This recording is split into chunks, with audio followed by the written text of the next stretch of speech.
जय हिंद, राम राम मेरे प्यारे भैया। तो फाइनली आप लोगों के लिए इंडियन नेवी ग्रुप सी की नई भर्ती निकल कर सामने आ चुकी है। तो अगर आप 10th पास हो और इंडियन नेवी में जाना चाहते हो, इंडियन नेवी ज्वाइन करना चाहते हो, तो इस नई वाली भर्ती में आपकी हाइट कितनी होनी चाहिए, एज कितनी होनी चाहिए और उसी के साथ क्वालिफिकेशन क्या होनी चाहिए, भर्ती प्रोसेस क्या है और इसकी भर्ती कब से स्टार्ट होने वाली है, तो सारी जानकारी हम इसी वीडियो में देने वाले हैं। तो लास्ट तक बने रहना। बिना देरी के वीडियो को स्टार्ट करते हैं। तो सबसे पहले मैं बता दूं कि ये परमानेंट भर्ती रहने वाली है, ये कोई 4 सालों के लिए नहीं होने वाला। तो सबसे पहले बात कर ले क्वालिफिकेशन की, तो आप केवल 10th पास होने चाहिए और साथ में आपके 10th में कम से कम 45% मार्क्स तो होने ही चाहिए इंडियन नेवी ज्वाइन करने के लिए। उसी के साथ आपकी एज 18 से 25 वर्ष के बीच में होना चाहिए।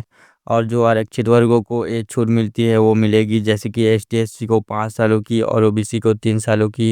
यानी कि अगर आप ST SC में आते हो तो आपको एज छूट 18 से 30 वर्ष की मिलने वाली है। साथ में आपको तैराकी आनी चाहिए और इन लोगों के हिसाब से आपको कम से कम 1 साल का एक्सपीरियंस तो होना चाहिए तैराकी का।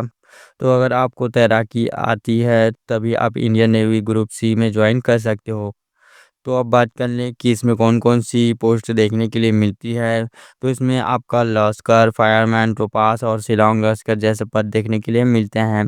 तो मैं बता दूं कि इसमें सबसे बड़ा पद शिलांग लश्कर है और सबसे निचला पद टोपास और लश्कर है, जिसका कार्य सहायता प्रदान करना है। तो इसमें सबसे पहले आपका रिटर्न एग्ज़ाम होता है। रिटर्न एग्ज़ाम आप लोगों का पूरे 100 मार्क्स का होता है, जिसमें सामान्य बुद्धि, तर्क शक्ति, संख्यात्मक योग्यता, अंग्रेजी भाषा और सामान्य जागरूकता से क्वेश्चन देखने के लिए मिल जाएंगे।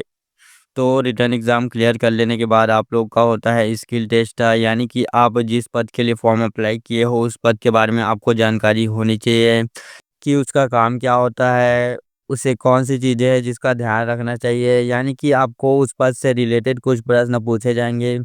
जिसके बाद आप लोग का होता है डॉक्यूमेंट वेरिफिकेशन। डॉक्यूमेंट वेरिफिकेशन हो जाने के बाद आप लोग का होता है फिजिकल। फिजिकल हर पद के लिए अलग अलग होता है। तो अगर आपको फिजिकल के बारे में फुल डिटेल में जानकारी चाहिए तो वीडियो का लिंक कॉमन में पिन देखने के लिए मिल जाएगा, वहाँ से आप चेकआउट कर सकते हो। तो फिजिकल क्लियर कर लेने के बाद आप लोग का होता है मेडिकल। मेडिकल क्लियर कर लेने के बाद आप लोग का फाइनल मेरिट लिस्ट बनता है।